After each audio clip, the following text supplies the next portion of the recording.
اعوذ باللہ من الشیطان الرجیم، بسم اللہ الرحمن الرحیم۔ آج ہم ذکر اللہ پہ بات کریں گے، چونکہ اسلام کی تعلیم اور اس کا مطلب یہی ہے، بلکہ کہنا چاہیے کہ اسلام در حقیقت نام ہی اسی کا ہے کہ اللہ کے بندے اپنی پوری زندگی احکام الہی کے ماتحت گزاریں اور ہر حال میں اور ہر معاملے میں وہ اللہ کی فرما برداری کریں۔ اور چونکہ یہ بات کامل طور پر جب ہی حاصل ہو سکتی ہے کہ بندے کو ہر وقت اللہ کا خیال رہے اور اس کے دل میں اللہ کی عظمت و محبت پوری طرح بیٹھ جائے، اس لیے اسلام کی ایک خاص تعلیم یہ ہے کہ بندے کثرت سے اللہ کا ذکر کیا کریں اور اس کی تسبیح و تقدیس اور حمد و ثنا سے اپنی زبانیں تر رکھیں۔ دل میں اللہ کی محبت و عظمت پیدا کرنے کا یہ ایک خاص ذریعہ اور آزمودہ نسخہ ہے۔ یہ ایک فطری بات ہے کہ آدمی جس کسی کی عظمت و کمال کے خیال میں ہر وقت ڈوبا رہے اور جس کے حسن و جمال کے گیت دن رات گاتا رہے، اس کے دل میں اس کی محبت و عظمت ضرور پیدا ہو جائے گی اور برابر ترقی کرتی رہے گی۔ بہرحال یہ ایک حقیقت ہے کہ ذکر کی کثرت عشق و محبت کے چراغ کو روشن بھی کرتی ہے اور اس کے شعلے کو بھڑکاتی بھی ہے، اور یہ بھی حقیقت ہے کہ کامل اطاعت و بندگی کی وہ زندگی جس کا نام اسلام ہے، وہ صرف محبت ہی سے پیدا ہو سکتی ہے۔ صرف محبت ہی وہ چیز ہے جو محب صادق کو محبوب کا کامل مطیع اور فرما بردار بنا دیتی ہے۔ اس لیے قرآن پاک میں اللہ کے ذکر کی کثرت کی بڑی سخت تاکید فرمائی گئی ہے، اور رسول اللہ صلی اللہ علیہ وآلہ وسلم نے بھی اس کی بڑی فضیلتیں بیان فرمائی ہیں۔ مثلاً سورہ احزاب میں ارشاد باری تعالیٰ ہے، یا ایھا الذین آمنوا اذکروا اللہ ذکرا کثیرا وسبحوہ بکرۃ واصیلا۔ اے ایمان والو، اللہ کا ذکر کرو، بہت ذکر، اور اس کی پاکی بیان کرو صبح و شام۔ اور سورہ جمعہ میں ارشاد ہوا ہے، وَاذْكُرُوا اللَّهَ كَثِيرًا لَعَلَّكُمْ تُفْلِحُونَ، اور ذکر کرو اللہ کا بہت تاکہ تم فلاح پاؤ۔ خاص کر دو چیزیں ایسی ہیں جس میں مشغول اور منہمک ہو کر یا ان سے نشے میں مست ہو کر آدمی اللہ کو بھول جاتا ہے، ایک مال و دولت اور دوسرے بیوی بچے۔ اس لیے ان دونوں چیزوں کا نام لے کر سراحتہ مسلمانوں کو متنبہ کیا گیا ہے کہ سورہ منافقون میں ارشاد ہے، یا ایھا الذین آمنوا لا تلہکم اموالکم ولا اولادکم عن ذکر اللہ ومن یفعل ذلک فاولئک ھم الخاسرون۔ اے ایمان والو، تمہیں تمہارے مال اور تمہاری اولاد اللہ کی یاد سے غافل نہ کرے، اور جو ایسا کریں گے وہی ٹوٹے اور گھاٹے میں رہنے والوں میں ہیں۔ اسلام میں 5 وقت نماز فرض ہے، اور وہ بلا شبہ اللہ کا ذکر ہی بلکہ اعلیٰ درجے کا ذکر ہے، لیکن کسی ایمان والے کے لیے جائز نہیں کہ وہ صرف نماز کے ذکر کو کافی سمجھے اور نماز کے باہر اللہ کے ذکر اور اس کی یاد سے بالکل بے فکر اور غافل رہے، بلکہ اسلام کا صاف حکم یہ ہے کہ نماز کے علاوہ بھی تم جس حال میں ہو اللہ سے غافل نہ رہو۔ سورہ نساء میں ارشاد ہے، فَإِذَا قَضَيْتُمُ الصَّلَاةَ فَاذْكُرُوا اللَّهَ قِيَامًا وَقُعُودًا وَعَلَى جُنُوبِكُمْ، اور جب تم پڑھ چکو نماز، تم یاد کرو اللہ کو کھڑے اور بیٹھے اور لیٹے۔ حتیٰ کہ جو لوگ راہ خدا میں جہاد کے لیے نکلے ہوئے ہیں، انہیں بھی تاکید کے ساتھ حکم ہے کہ وہ اللہ کی یاد سے غافل نہ ہوں بلکہ کثرت سے اس کا ذکر کریں۔ سورہ انفال میں ارشاد ہے، یا ایھا الذین آمنوا اذا لقیتم فئۃ فاثبتوا واذکروا اللہ کثیرا لعلکم تفلحون۔ اے ایمان والو، جب تمہارا مقابلہ ہو کسی فوج سے تو مضبوطی سے جم جاؤ اور اللہ کو بہت یاد کرو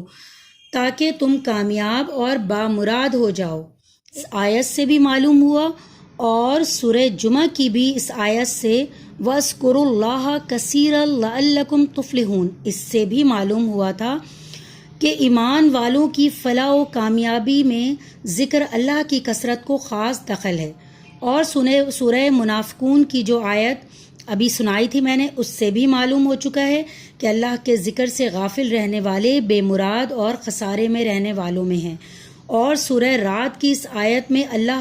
کے ذکر کی ایک خاصیت یہ بھی بیان کی گئی ہے کہ اس سے چین اور اطمینان حاصل ہوتا ہے۔ ارشاد الا بذکر اللہ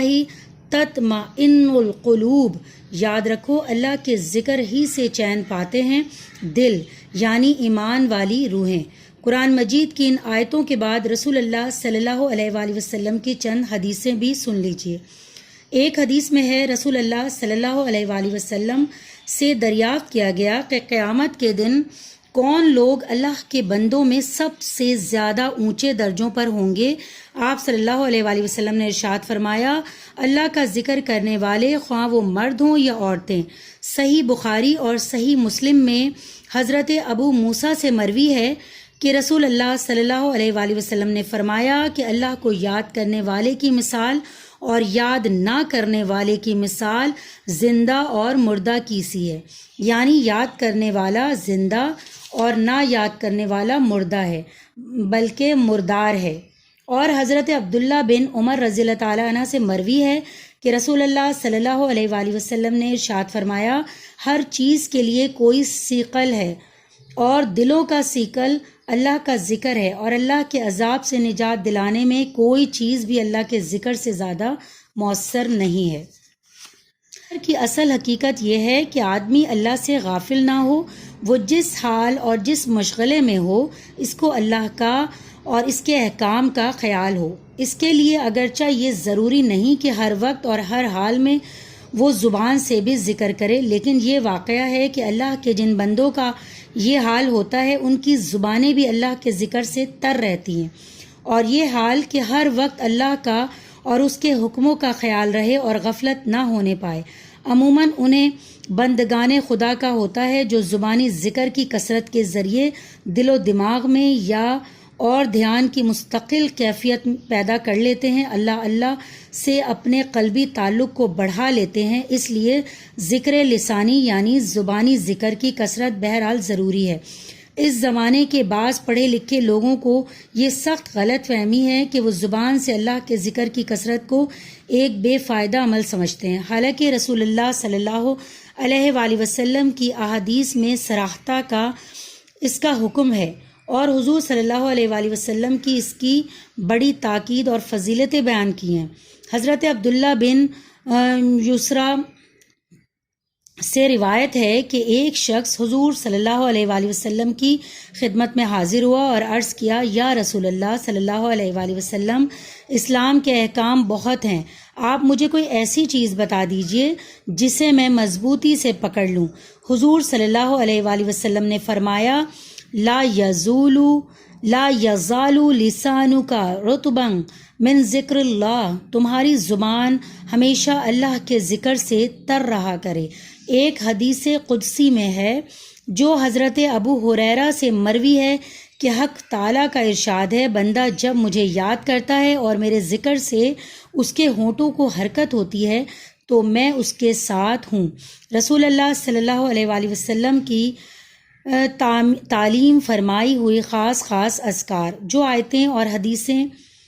ابھی ہم نے سنائی ہیں، ان سے اللہ کے ذکر کی اہمیت اور فضیلت معلوم ہو چکی،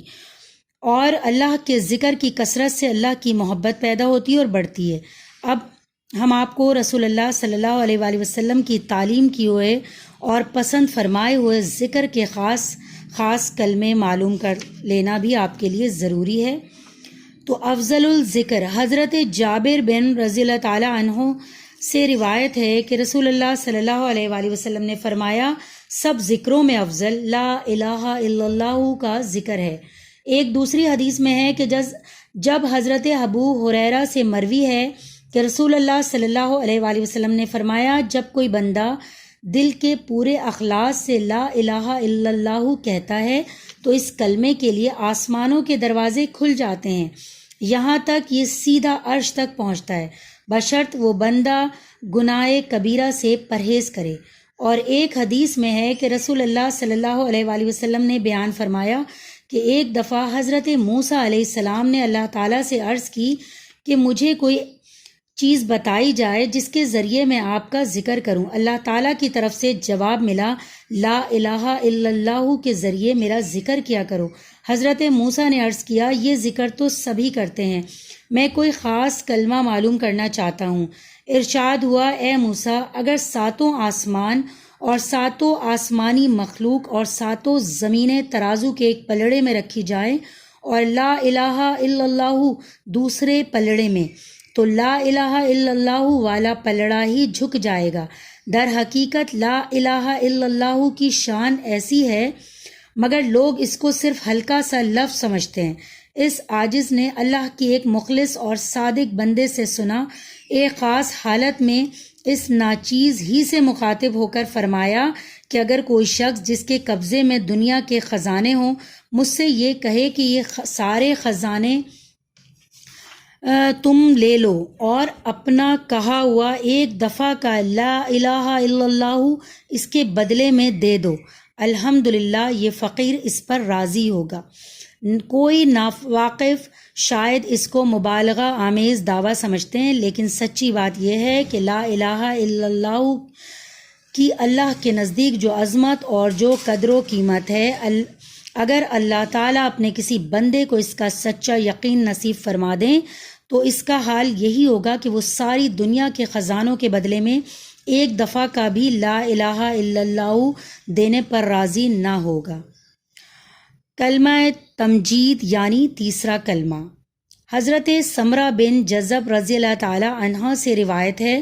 رسول اللہ صلی اللہ علیہ وآلہ وسلم نے فرمایا، سب باتوں میں افضل بات اور سب کلموں میں افضل کلمے یہ چار ہیں، سبحان اللہ والحمد للہ ولا الہ الا اللہ اور واللہ اکبر۔ اور حضرت ابو ہریرہ کی روایت میں ہے کہ رسول اللہ صلی اللہ علیہ وآلہ وسلم نے فرمایا کہ یہ کلمہ سبحان اللہ والحمد للہ ولا الہ الا اللہ واللہ اکبر مجھے اس پوری دنیا میں سب سے زیادہ محبوب ہے۔ جس پر سورج نکلتا ہے، در حقیقت یہ کلمہ بہت ہی جامع کلمہ ہے اور اللہ تعالیٰ کی ثنا و صفت کے سب پہلو اس میں آ جاتے ہیں۔ بعض حدیثوں میں اللہ اکبر کے بعد لا حول ولا قوت الا باللہ بھی آیا ہے کہ سبحان اللہ پاک ہے اللہ ہر عیب اور ہر نقص سے اور ان تمام چیزوں سے جو اس کی شان کے مناسب نہیں، الحمدللہ، اور ساری خوبیاں اور کمال کی سب صفتیں اس میں موجود ہیں، لہٰذا سب تعریفیں اسی کے لیے ہیں، الحمدللہ۔ اور جب اس کی شان یہ ہے کہ ہر نامناسب بات سے وہ پاک ہے اور خوبیاں اور کمالات سب اس میں موجود ہیں، تو پھر وہی معبود مطلوب ہے۔ لا الہ الا اللہ، ہم اس کے اور بس اسی کے عاجز اور ناچیز بندے ہیں اور وہ بہت ہی بڑا ہے۔ اللہ اکبر، ہم کسی طرح اس کی بندگی کا حق ادا نہیں کر سکتے اور اس کی عالی بارگاہ تک ہماری رسائی نہیں ہو سکتی، مگر یہ وہی ہماری مددگار ہے۔ لا حول ولا قوت الا باللہ العلی العظیم۔ شکریہ۔ اگر آپ کو میری یہ ویڈیو پسند آئی ہو تو پلیز میرے چینل کو لائک کریں، سبسکرائب کریں اور زیادہ سے زیادہ شیئر کریں صدقہ جاریہ سمجھ کر، اور بیل کے بٹن کو پریس کریں تاکہ میری ہر آنے والی ویڈیو کا نوٹیفیکیشن آپ کو مل پائے۔ شکریہ۔